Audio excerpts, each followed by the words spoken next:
അല്ല, ആദ്യമേ തന്നെ ഒരുപാട് വിഷമമുണ്ട്. നല്ല എന്താ പറയുക, ഫെഫ്ക എൻ്റെ സംഘടനയോട് ഞാൻ ആദ്യം കടപ്പെട്ടിരിക്കുന്നു. കാര്യം ഞാൻ ജസ്റ്റ് 2-3 പോയിന്റ് പറയാം. ഈ ഇഷ്യൂ നടക്കുമ്പോൾ ശനിയാഴ്ച ഞാൻ ബഹ്റിനിലാണ്, പ്രൊമോഷന് വേണ്ടി പോയതാണ്. എന്തുകൊണ്ട് ഞാൻ ഇത്രയും ഡിലേ ആയി എന്നുള്ളതിൻ്റെ ഉത്തരവാണ് ഞാൻ ആദ്യം തരുന്നത്.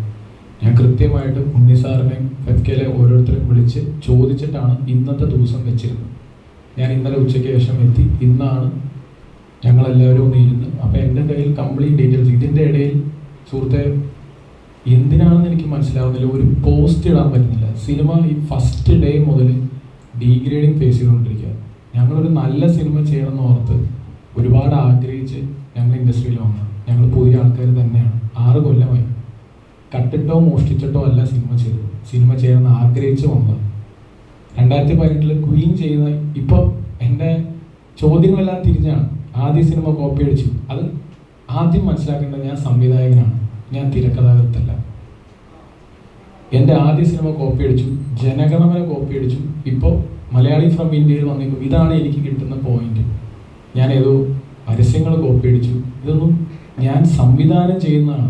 എവിടെയാണ് ഞാൻ റൈറ്റർ ഡയറക്ടറാണോ? അല്ല. അപ്പം ഇതിൻ്റെ കൃത്യമായ കാര്യങ്ങൾ ചോദിച്ചിട്ട് വേണ്ടേ നമ്മളോടൊരു ഇത് അവതരിപ്പിക്കാൻ. പേഴ്സണലി ഇതിൻ്റെ പടത്തിൻ്റെ പ്രൊമോഷൻ നിങ്ങൾക്ക് എൻ്റെ മുന്നത്തെ 2 ചിത്രങ്ങളും അറിയാം. അതിന് എൻ്റെതായ രീതിയുണ്ട്. ജനഗണമനയുടെ തലേ ദിവസം പ്രൊഡ്യൂസറായി ലിസ്റ്റ് എന്നെ വിളിച്ച് ചോദിച്ചാണ്, എടാ കോടതിയുടെ രംഗങ്ങൾ ഇറക്കണ്ടേ? ഞാനാണ് പറഞ്ഞത് വേണ്ട, പ്രേക്ഷകർ ഏറ്റെടുക്കും ഫസ്റ്റ് ഡേ എന്ന് ഞാൻ പറഞ്ഞ പേരിലാണ് അത് ഇറക്കാതിരുന്നത്. അതേപോലെ എനിക്ക് ഈ സിനിമയ്ക്ക് എനിക്ക് ഒരിക്കലും ഇന്ത്യ പാകിസ്ഥാൻ സെഗ്മെന്റ്സ് വിടാൻ കഴിയില്ല.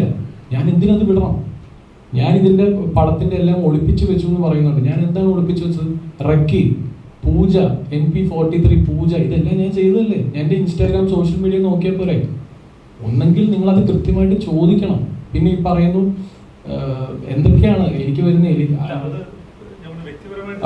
ബേസിക്കലി ഈ പടത്തിന്റെ പ്രൊമോഷൻ ഇതിന് പാളിച്ച, അതല്ല ചോദിച്ച ചോദ്യം. പാളിച്ച സംഭവിച്ചോന്ന് വെച്ചാൽ ഇല്ല.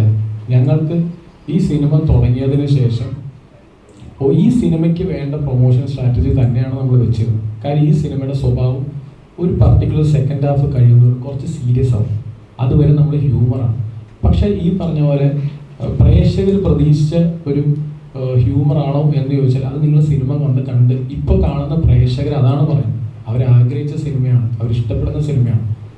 ഇതിൻ്റെ അകത്ത് ഒരു പർട്ടിക്കുലർ ഏരിയ തൊട്ട് സീരിയസ് ഞങ്ങൾ പ്രതീക്ഷിച്ചില്ല എന്ന് പറയും. പക്ഷെ 2 ദിവസം മുന്നേ വിട്ട ടീസറിൽ അത് കൃത്യമായിട്ട് പറയുന്നുണ്ട്. ആ സിനിമയുടെ സ്വഭാവം ഇതാണെന്ന് പറയുന്നു. അപ്പോൾ നമ്മൾ പ്രതീക്ഷിക്കുന്ന പ്രേക്ഷകർ നമ്മുടെ സിനിമയിലോട്ട് വന്ന് ആ സിനിമ കാണാൻ വരുന്നവർക്ക് ഇഷ്ടപ്പെടുന്നുണ്ട്. പ്രൊമോഷൻ്റെ രീതിയിൽ ഒരു